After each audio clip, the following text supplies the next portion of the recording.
say on this side. So today hand we are dealing with a chapter called as morphology of flowering plants. Okay, so let's get started. So starting with the first thing first, do remember one thing that we'll be dealing with the root, stem and the leaves first. That is what we call as RSL. So the first thing is called as root. So let's get started. So here we'll be dealing with the comparative study of the root in the dicot as well and in the monocot as well. So starting with the dicots. In dicotyledon, the elongation of the radical forms the primary root. Do remember one thing, in the germinating embryo or in the germinating seed, we have two different outgrowths that is called as a plumule and the radical, correct? And the plumule becomes shoot whereas the radical becomes root. Okay, deal with. So here what they are saying that the elongation of radical forms the primary root which bears the lateral root of several orders which are called as secondary roots or tertiary roots, etc. And the primary root along with the lateral root forms the tap root system. Do remember the case that in the dicot we have the tap root system. Example is the mustard and the gram. Okay, it's a tap root system. The example is mustard and the gram. Whereas in the monocotyledons, the primary root is replaced by the large number of roots as its base of the stem to constitute the fibrous root system. I repeat, in the dicot we have tap root system, whereas in the monocot we have fibrous root system. The example of the dicot will be mustard and the gram here, whereas the example of the monocot is wheat and the rice.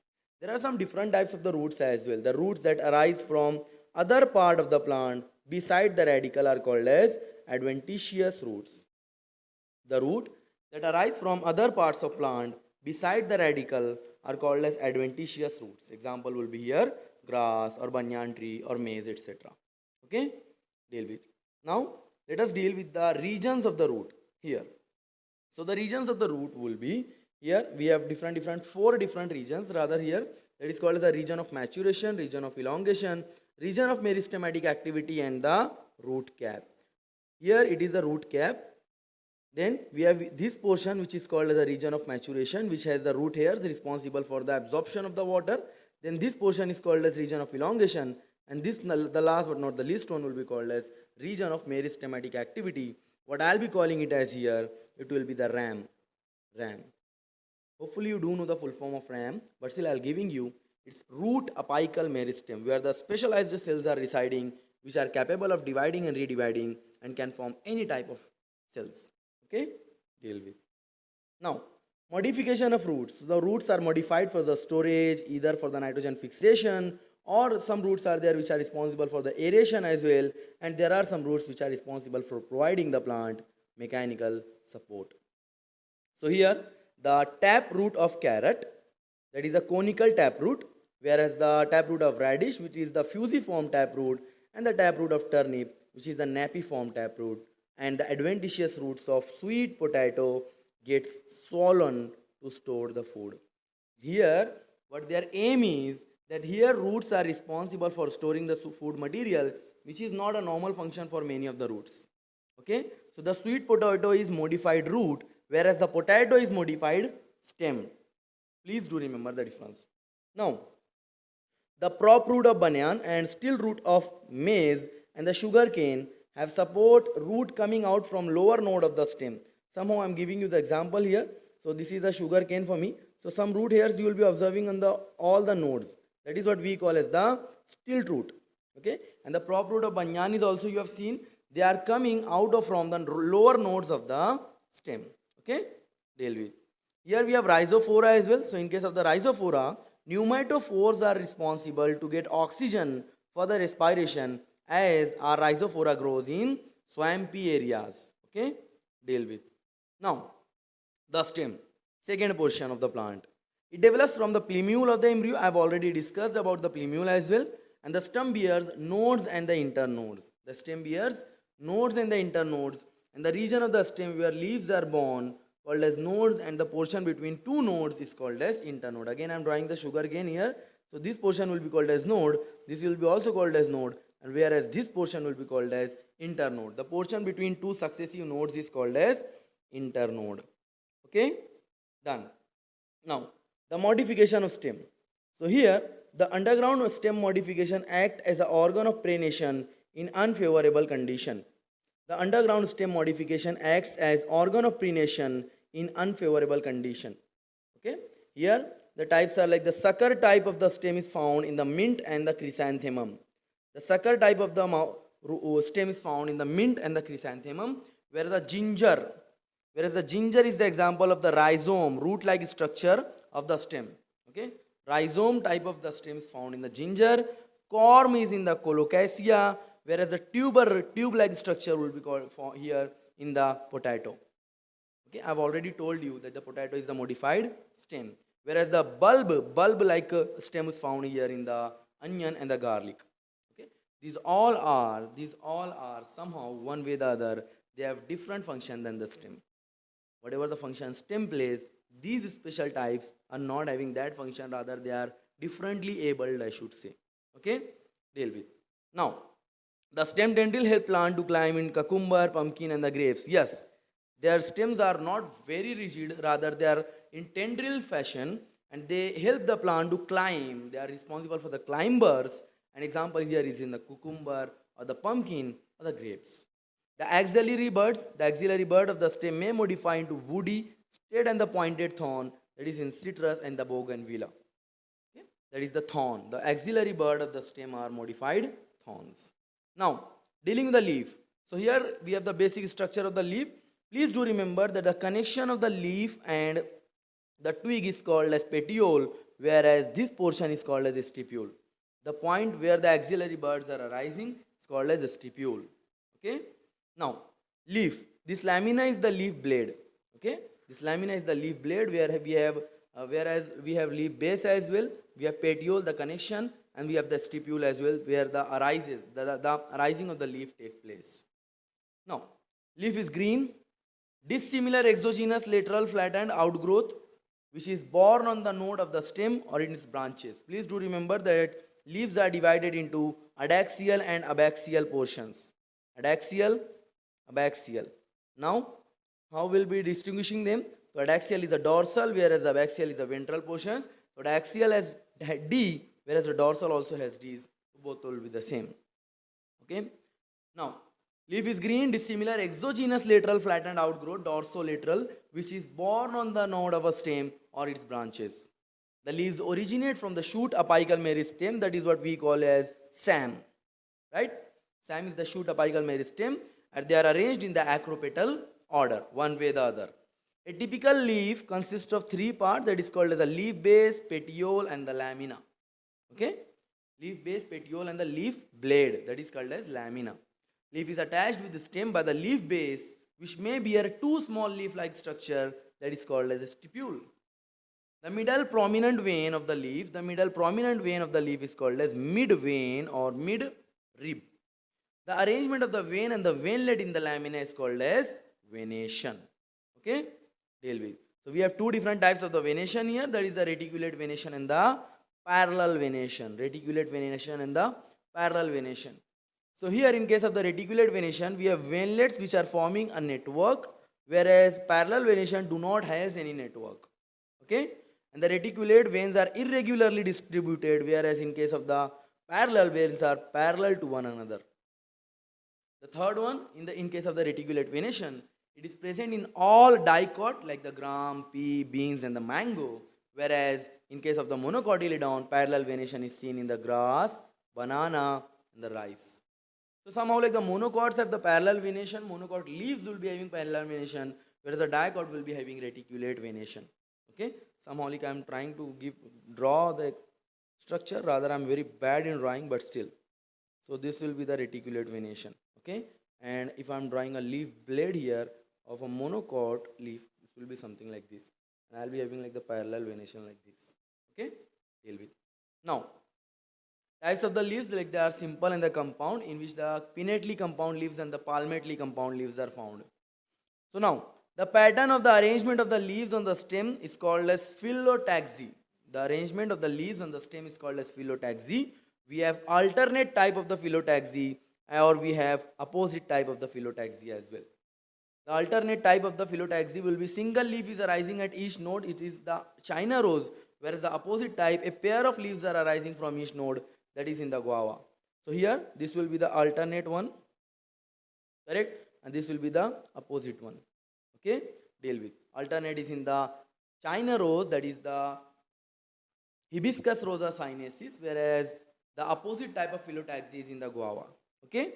If more than two leaves are arising at the node and form a wall, that is called as walled type of phyllotaxy, which is found in Alastonia. Okay? Do remember the case.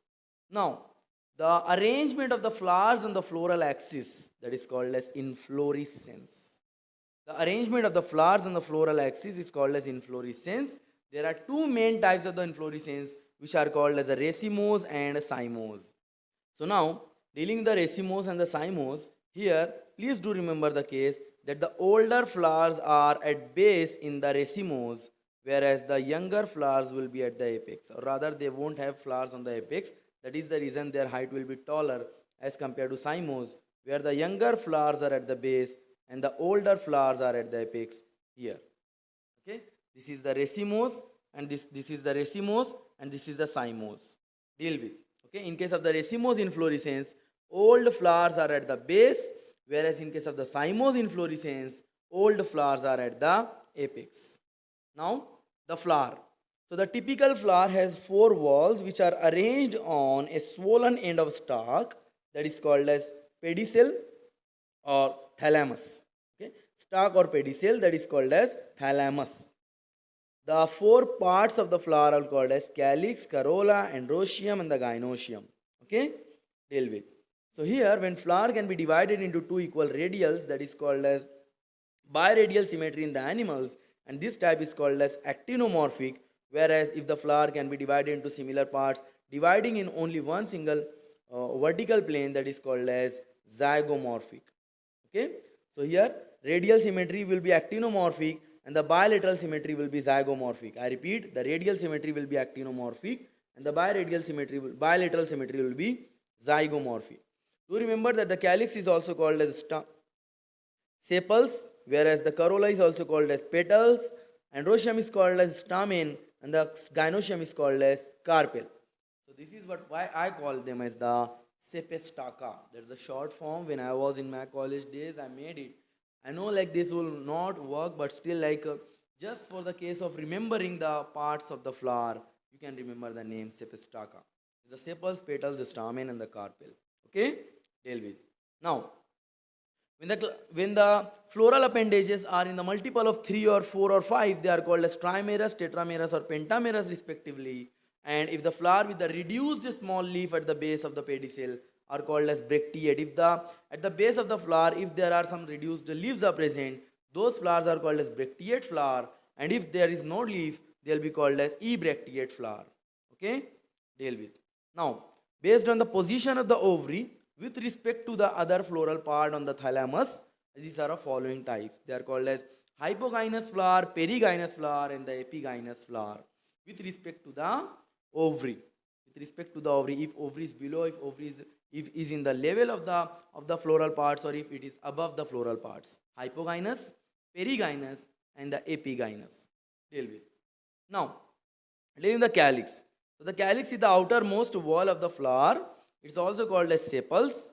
It may be gamosepalous, in which the sepals are united, fused, whereas it will be polycephalous as well, in which the sepals are free. The second one is called as a corolla, which consists of the petals. They may be gamopetalous or polypetalous. They may be gamopetalous or polypetalous. So the mode of the arrangement of the sepals or petals in the floral bud with respect to the other members of the same wall is called as ostivation. I repeat, the mode of the arrangement of the sepals or petals in floral bud with respect to the other ones is called as ostivation. The types, there are 4 types of the ostivation. They are called as valvate, twistate, imbricate, and vexillary. Valvate, twistate, imbricate, and vexillary ostivation. Now dealing the male part of the flower, that is called as androecium, that is also called as stamen as well. It represents the male reproductive part of the flower, which consists of the stamen. Each stamen consists of filament and anther. The sterile stamen is called as staminode. I repeat, the sterile stamen is called as staminode. And when the stamens are attached with the petals, it is called as epipetalous. The example is brinjal. And when the stamens may be free, that is called as polyandrous, or they may be fused into one bundle only, that will be called as monoadelphous. And if they are fused into two bundles, that will be called as diadelphous. Okay, more than two bundles will be called as polyadelphous. Now the female part of the flower, that is called as the gynoecium. The female reproductive part of the flower is called as gynoecium. It may be one or more carpel, and each carpel is made up of the stigma, style, and the ovary. When more than one carpel is present, it may be free, that is called as apocarpus. That is, for example, in the lotus. Whereas if they are fused together, that is called as syncarpus. That is in the mustard and the tomato. That is in the mustard and the tomato. Now, dealing with the placentation. So here the arrangement of the ovule within the ovary is called as placentation. The arrangement of the ovule within the ovary will be called as placentation.